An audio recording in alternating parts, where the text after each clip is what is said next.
নমস্কার বন্ধুরা, সাজানো কিচেন উইথ ভিলেজ ফুডে আপনাদের স্বাগত জানাই। আসুন রেসিপিটা তৈরি করে নিই। এখানে আমি নিয়ে নিয়েছি 1 বাটি ময়দা, একদম উঁচু উঁচু করে।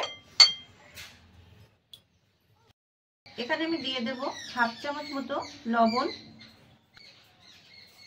দিয়ে দেব 1 চামচ মতো চিনির গুঁড়ো, এখানে আমি দিয়ে দেব 1 চামচ মতো ইস্ট। শুকনো জিনিসগুলো ভালো করে মিশিয়ে নিতে হবে।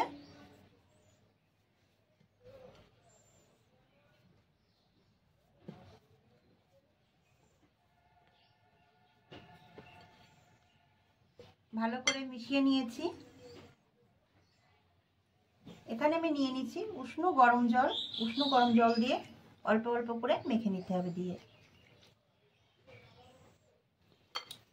ভালো করে ময়দাটাকে আমি একটু নরম করে মেখে নিয়েছি, অনেক বেশি টাইট করিনি, একটু নরম নরম করেই ময়দাটাকে মেখে নিতে হবে। দেখুন এইভাবে আমি মেখে নিয়েছি।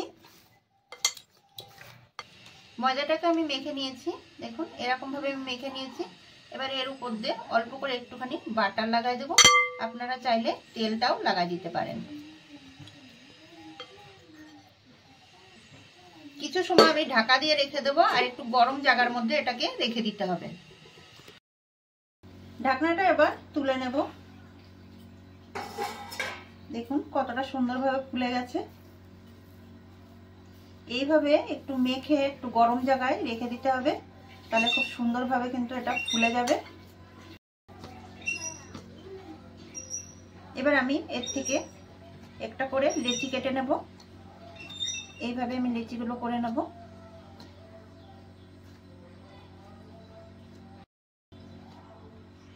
এরকম সাইজের আমি লেচিগুলো করে নেব। এখানে আমি গুটিগুলো কেটে নিয়েছি।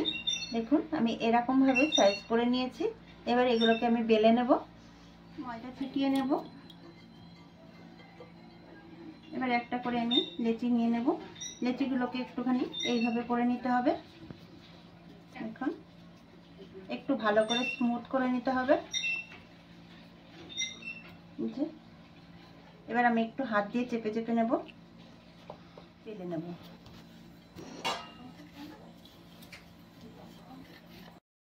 এইভাবে আমি রুটিটাকে বলে নিয়েছি। রুটিটা একটু মোটা করে বলতে হবে। এবার আমি হাতের উপরে নিয়ে নেব। এইভাবে রুটিটার উপরে আমি একটু জল লাগিয়ে নেব। হাতের উপরে রেখে আমি রুটিটাতে জল লাগিয়ে নেব। এইভাবে জল লাগিয়ে নিতে হবে।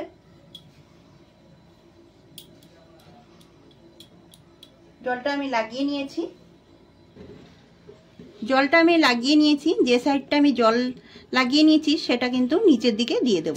এইভাবে আমি হাঁড়ির উপরে বসিয়ে দেব। দেখুন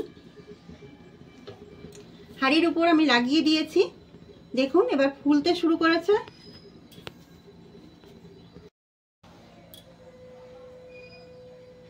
গ্যাসের আঁচটা মিডিয়ামে রাখতে হবে। এইভাবে একটা সাঁড়াশি দিয়ে আমি হাঁড়িটাকে ধরে নেব। ধরে এইভাবে কিন্তু উল্টে দিয়ে ছেঁকে নিতে হবে, গ্যাসের উপরে ঘুরিয়ে ঘুরিয়ে।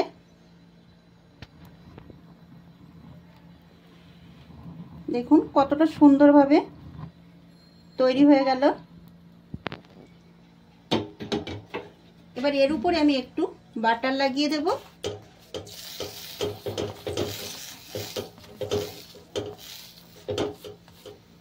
আপনাদের কাছে যদি ব্রাশ থাকে সেইভাবে একটু লাগিয়ে নেবেন। আমার কাছে চামচ আছে, আমি সেইভাবে চামচ দিয়ে একটু লাগিয়ে নিচ্ছি। এবার আমি এইভাবে উঠিয়ে দিচ্ছি।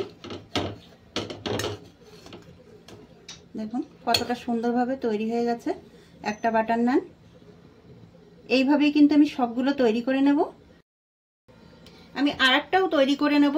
আমি একই রকম ভাবে সামনের দিকটা জল লাগিয়ে নিয়েছি।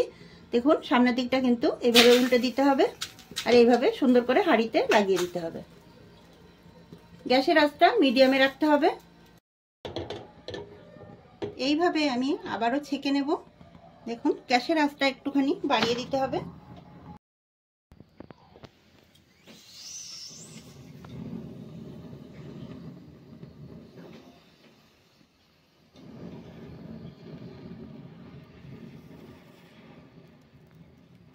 দেখো না।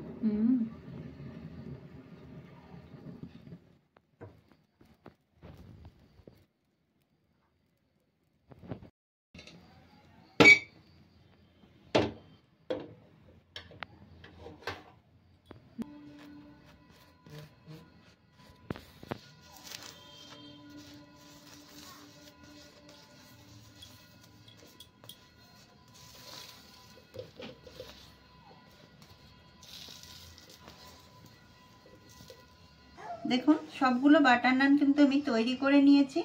আর দেখুন পেছন দিকটাও কিন্তু পুড়ে যায়নি, কতটা সুন্দরভাবে তৈরি হয়েছে। প্রত্যেকটা বাটার নান কত সুন্দরভাবে তৈরি হয়ে গেছে, এই দেখুন। এবার আমি সাজিয়ে নেব বাটার নানগুলো, আমি সাজিয়ে নেব। দেখুন বন্ধুরা কত সহজে এই বাটার নানগুলো তৈরি করে নিলাম।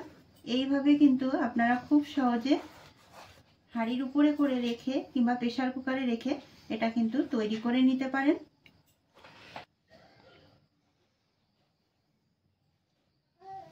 বন্ধুরা কত সহজে আমি এই রেসিপিটা তৈরি করে ফেললাম। আপনাদের যখন নান খাওয়ার ইচ্ছা হবে তখন কিন্তু খুব সহজে এটা তৈরি করে নিতে পারবেন। বন্ধুরা রেসিপিটা যদি ভালো লাগে লাইক কমেন্ট শেয়ার করবেন, সাবস্ক্রাইব করে পাশে থাকবেন। ভালো থাকবেন, সুস্থ থাকবেন। দেখা হবে পরবর্তী ভিডিওতে নতুন রেসিপি নিয়ে।